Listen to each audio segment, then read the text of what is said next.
Reok Ponorogo kini resmi menjadi warisan budaya tak benda atau WBTB dari Indonesia ke-14 yang dienkripsi ke dalam daftar WBTB UNESCO.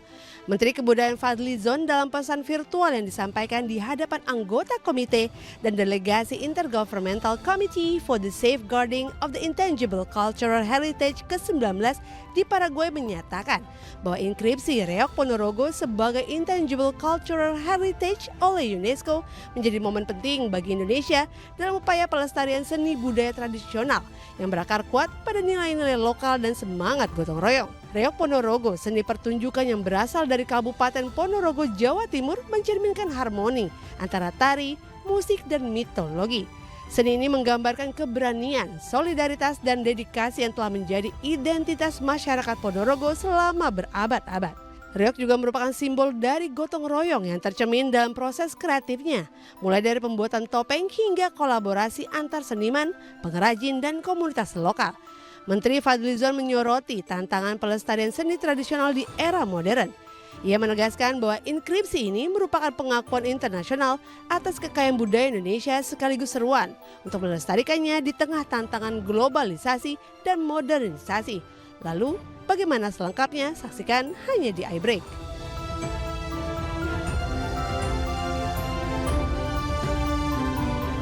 Halo, selamat pagi pemirsa. Bersama saya Syafaati Suryo. Selama 30 menit ke depan, saya akan menemani Anda di program kesayangan kita, apalagi kalau bukan iBreak. Dan saat ini saya sudah bersama dengan Menteri Kebudayaan Republik Indonesia, ada Bapak Fadly Zon. Assalamualaikum Pak Fadly Zon, apa kabar? Waalaikumsalam warahmatullahi wabarakatuh, kabar baik Mbak. Baik, sehat terus ya Pak ya? Sehat, alhamdulillah. Baik, sehat. Pak Fadly, hari ini kita akan membahas topik mengenai penetapan 3 warisan budaya tak benda Indonesia oleh UNESCO. Wow, ini pencapaiannya luar biasa Pak Fadly. Selamat atas pencapaian ini, dan kalau bisa diceritakan bagaimana proses pengusulan 3 warisan budaya tak benda Indonesia ini hingga akhirnya diakui oleh UNESCO. Ya, tentu ini melalui satu proses kajian yang cukup panjang. Terutama saya kira ini tentu atas kerja keras dari semua pihak ya. Termasuk juga dari komunitas yang menjadi penjaga budaya itu. Jadi misalnya reok gitu ya. Reok ini sudah beberapa kali juga sebenarnya mau dirancang, diusulkan. Begitu juga dengan kebaya. Kebaya ini memang merupakan satu nominasi multinational nomination bersama dengan negara-negara tetangga kita yang memang mempunyai kesamaan budaya, yaitu Malaysia, Singapura, Brunei Darussalam, dan Thailand. Meskipun dalam persoalan jenis-jenis kebaya kita yang paling banyak, dari kebaya Batak, Bali, kebaya Kartini, kebaya Sunda, kebaya Jawa, dan kebaya hampir di setiap suku bangsa kita tuh ada jenis-jenis kebaya sendiri yang unik. Kemudian kolintang juga merupakan extended list.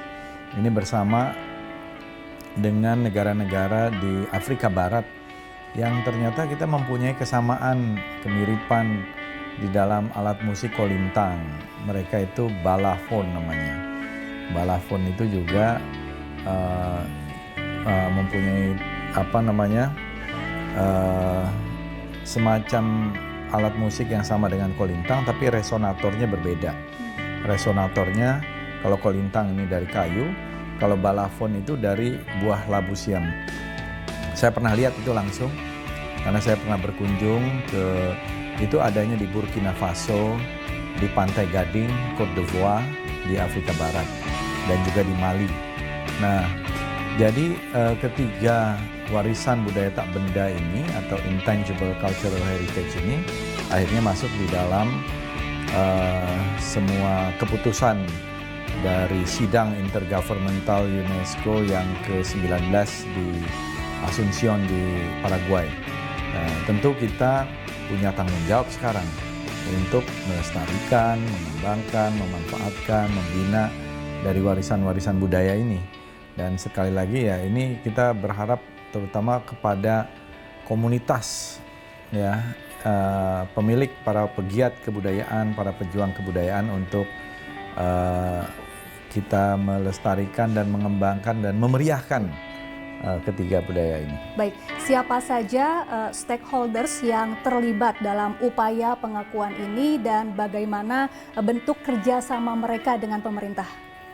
Kalau dalam upaya ini, di dalam proses ini tentu dari Kementerian Kebudayaan, dari Kementerian Luar Negeri, ya, dari berbagai komponen masyarakat sipil, ya, civil society, saya kira mempunyai perhatian yang memang mereka lah yang membuat juga, mendorong juga, termasuk dosiernya istilahnya gitu. Jadi kita juga menyiapkan dosiernya ini untuk diajukan kepada UNESCO, semacam naskah akademiknya lah gitu ya. Dan tentu disertai dengan foto-foto, dengan video-video, dengan berbagai macam keterangan-keterangan yang memang dibutuhkan, sehingga ini menjadi bagian yang merupakan keputusan dari UNESCO. Baik, lalu apa makna masuknya 3 warisan budaya tak benda Indonesia ini dalam daftar warisan budaya tak benda UNESCO? Pertama tentu adalah pengakuan, recognition atau acknowledgement gitu ya, dari badan seperti UNESCO. Berarti ini kan pengakuan, ini sudah menjadi bagian dari pengakuan dunia. Nah, kami juga di Kementerian Kebudayaan kan juga mendata warisan budaya tak benda dari provinsi, yang dari provinsi itu juga dari kabupaten kota. Jadi secara berjenjang dari kabupaten kota ke provinsi dan juga ke tingkat nasional. Jadi kami tentu yang di tingkat nasional. Baru saja pada kurang lebih bulan lalu kita resmikan ada 272 intangible cultural heritage dari berbagai macam provinsi. Jadi sekarang lengkaplah daftar kita itu ada 2.213 warisan budaya tak benda atau intangible cultural heritage di Indonesia. Ya, kita berharap jumlah ekspresi budaya dan heritage pusaka kita ini jauh lebih besar dari itu. Ya, tetapi memang harus ada pendataan, harus ada kajian, harus ada riset, harus ada visualisasi, dan juga harus ada komunitasnya. Nah, ini yang memang kadang-kadang sulit. Terutama yang komunitasnya itu sudah hampir punah, ini yang harus kita prioritaskan supaya intangible cultural heritage ini tidak sampai punah. Baik, ini semakin menarik Pak Fadli dan pemirsa, masih banyak yang ingin saya tanyakan yang akan kita bahas. Namun jangan kemana-mana, kita akan bahas sesaat lagi usai jeda, tetaplah di iBreak.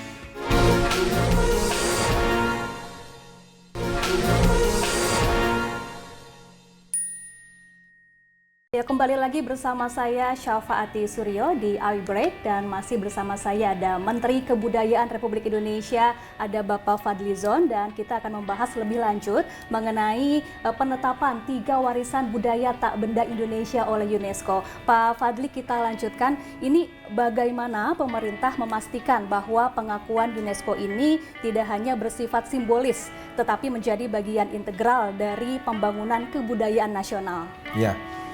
Jadi untuk yang ketiga ini, pertama kita ingin masyarakat tahu, aware, dan juga terutama masyarakat pegiat di komunitasnya masing-masing, pegiat dan pejuang reog, ya, khususnya kalau reog ini kan di Ponorogo ya, walaupun ada di seluruh Indonesia, bahkan juga ada di negara-negara lain yang dibawa oleh masyarakat kita. Kemudian kalau kebaya tadi ada di mana-mana. Ada bahkan kalau tidak salah tuh tim nasionalnya gitu. Jadi kebaya-kebaya daerah itu punya komunitasnya masing-masing dan menurut saya cukup aktif. Nah, untuk menyebarluaskan, mengembangkan kebaya ini menjadi satu fashion yang merupakan bagian dari warisan budaya kita. Nah, kalau Kolintang itu memang lebih banyak dari Minahasa, dari Sulawesi Utara. Tapi juga sudah menyebar ke berbagai wilayah di Indonesia. Nah, kita ingin masyarakat tahu bahwa ini sudah diakui sebagai warisan budaya tak benda dunia, Intangible Cultural Heritage UNESCO, Jadi sudah diakui dunia. Jadi kita harus hargai ini. Di samping masyarakat yang memang pegiatnya, kita juga harapkan masyarakat umum.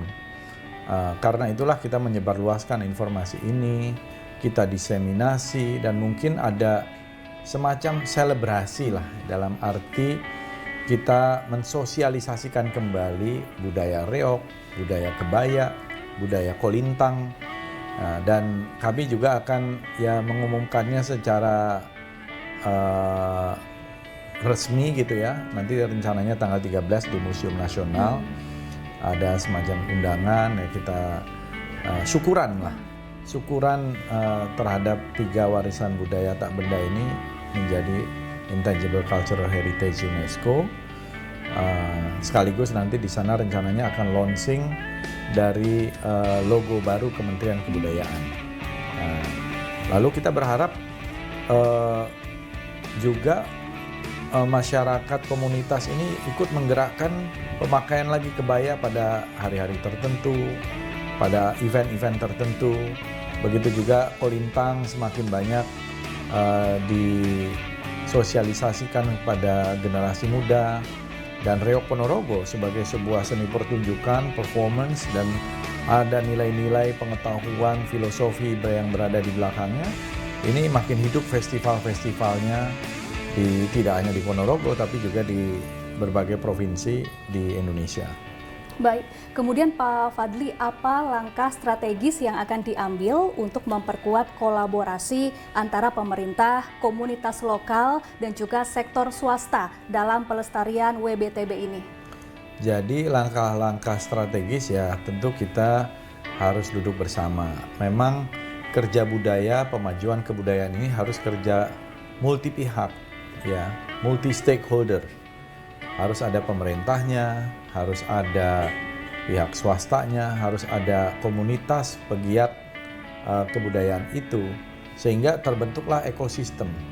Ekosistem ini yang sangat penting, sehingga kalau ekosistemnya terbentuk, maka dengan sendirinya dia akan ada sustainability, keberlanjutan, keberlangsungan yang terus-menerus, dan dia bisa lestari, dan bukan hanya lestari, tapi juga bisa terus dikembangkan, dimanfaatkan, dan dibina sebagai satu bagian dari kehidupan integral masyarakat, budaya-budaya tersebut.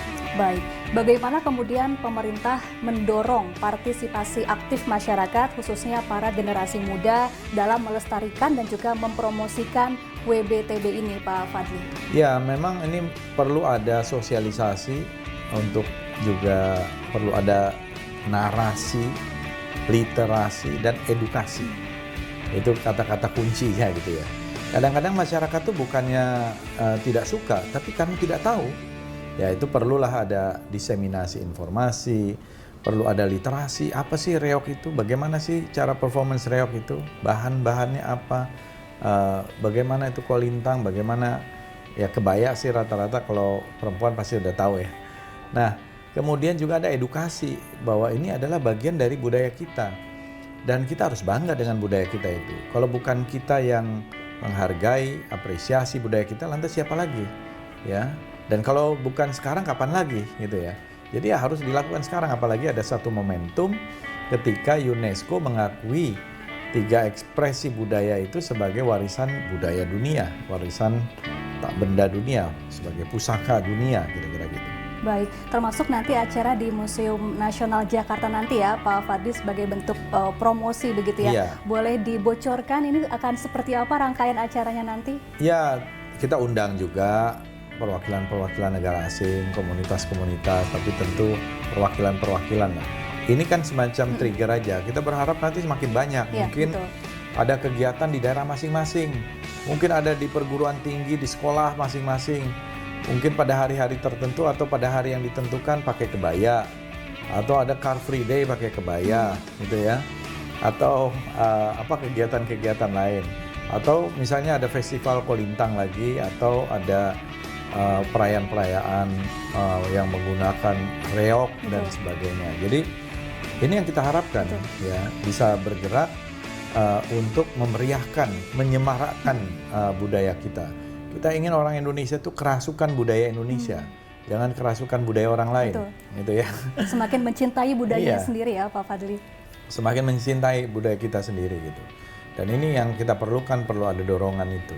Baik, terima kasih. Pemirsa, kita akan berbincang lebih lanjut di segmen selanjutnya. Pak Fadlizon dan juga pemirsa jangan kemana-mana, tetaplah bersama kami di iBreak.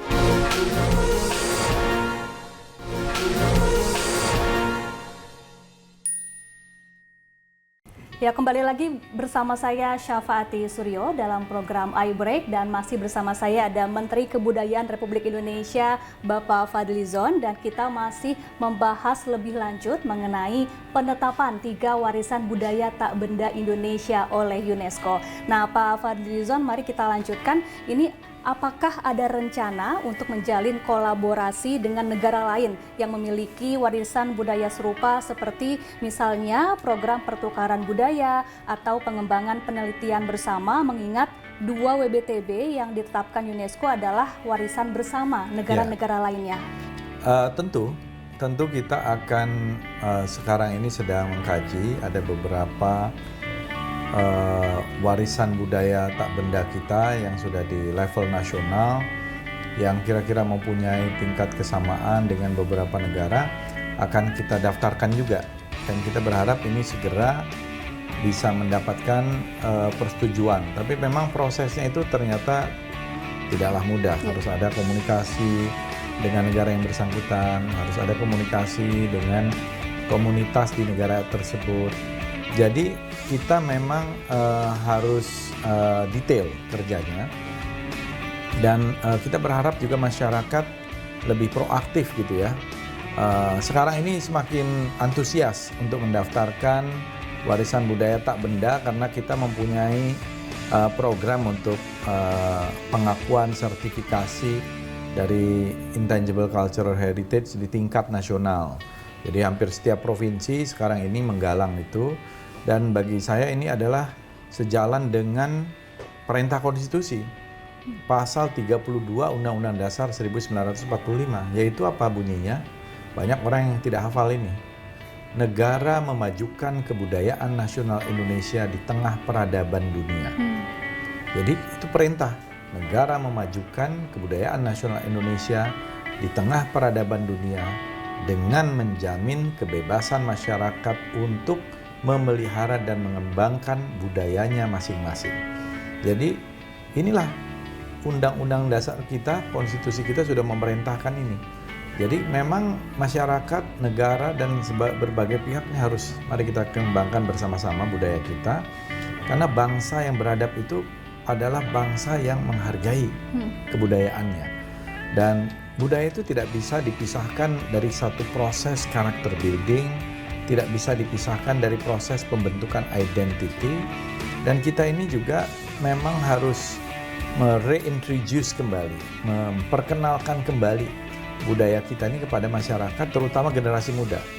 Karena di era globalisasi ini banyak sekali juga pengaruh-pengaruh budaya lain yang masuk dengan mudah di handset kita gitu ya, di layar-layar kita, dan merasuki banyak generasi muda. Nah, bagaimana kita ke depan melakukan juga sebuah penemuan kembali identitas budaya kita, reinventing Indonesian identity, ya, dan itu hanya bisa melalui budaya.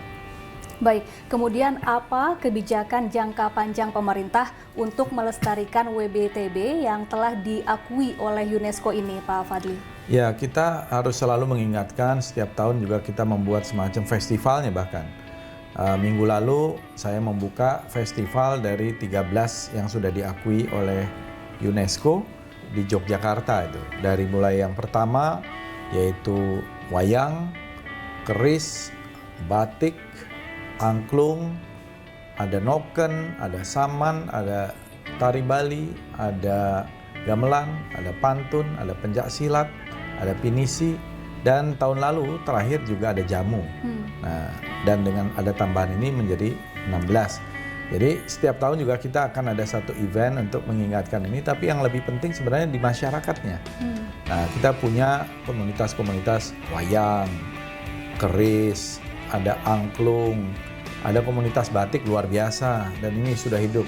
Jadi ada yang ekosistemnya itu sudah luar biasa maju, ada yang memang perlu afirmasi, perlu dukungan, perlu capacity building bagi komunitas-komunitasnya untuk terus tumbuh. Ini yang kita lakukan adalah bagaimana membentuk dan membuat satu ekosistem, dan kehadiran Kementerian Kebudayaan akan menjamin upaya untuk menuju ke arah sana. Baik, kalau tadi kan pelestariannya, lalu bagaimana dengan upaya pengembangan dan juga pemanfaatannya, Pak Fadli? Sebenarnya yang saya sampaikan tadi udah include ya, udah termasuk gitu ya. Pemanfaatannya itu ke depan saya kira banyak, macam-macam. Ya, kita bisa menjadikan konten-konten budaya ini dari dalam berbagai macam platform, di media-media sosial, dalam bentuk film, dalam bentuk musik, dalam bentuk ya IP ya, intellectual property right kita. Dan menurut saya ini perlu memang dimanfaatkan, harus dimanfaatkan. Bahkan kalau di hulu ini ada budaya, di hilirnya masih bisa macam-macam. Bisa untuk pendidikan, bisa untuk pariwisata, bisa untuk UMKM, bisa untuk koperasi, bisa untuk yang lain-lain gitu ya, termasuk untuk ekonomi kreatif dan sebagainya. Baik, terakhir Pak Fadli, apa target dari Kementerian Kebudayaan Republik Indonesia untuk tahun depan dan selanjutnya dalam memajukan, mengembangkan, dan juga melestarikan kebudayaan di banyak Indonesia? Saya kira event sesuai dengan apa yang diharapkan. Misalnya kita ini karena kementerian baru, tentu harus menata dulu struktur organisasi dan tata kelola. Nanti akan ada direktorat untuk perlindungan dan tradisi, ada untuk diplomasi, promosi, dan kerjasama kebudayaan, dan juga ada untuk pengembangan, pemanfaatan, dan pembinaan kebudayaan, termasuk di dalamnya untuk film, musik, digital, dan lain-lain. Jadi banyak hal-hal yang bisa kita lakukan ke depan, tentu saja bekerja sama dengan semua pihak, dengan pemerintah provinsi, kabupaten, kota, dengan swasta, dengan perorangan, dengan komunitas. Jadi akan semakin meriah, dan kita berharap ada semacam kesadaran budaya di kalangan masyarakat, dan Indonesia bisa menjadi ibu kota kebudayaan dunia. Karena Indonesia ini kaya, dari Sabang sampai Merauke, dari Aceh, Papua, dari Miangas sampai Pulau Rote. Kekayaan budaya kita ini luar biasa beragamnya. Saya ini keliling nih, waktu menjadi anggota DPR, wakil ketua DPR, ketua BKSAP, dan juga sebelum-sebelumnya, itu kira-kira lebih dari 100 negara. Itu tidak ada kekayaan budaya yang lebih hebat dari Indonesia. Baik, Indonesia menjadi ibu kota kebudayaan dunia. Semoga bisa segera terwujud ya Pak Fadli. Dan pemirsa, tidak terasa kita sudah sampai di penghujung acara. Terima kasih Menteri Kebudayaan Republik Indonesia Bapak Fadlizon telah meluangkan waktu untuk iBreak. Dan pemirsa, terima kasih atas perhatian Anda. Saya Syafaati Suryo pamit undur diri. Salam sehat selalu dan sampai jumpa. Salam budaya. Salam budaya. Terima kasih Pak. Terima kasih.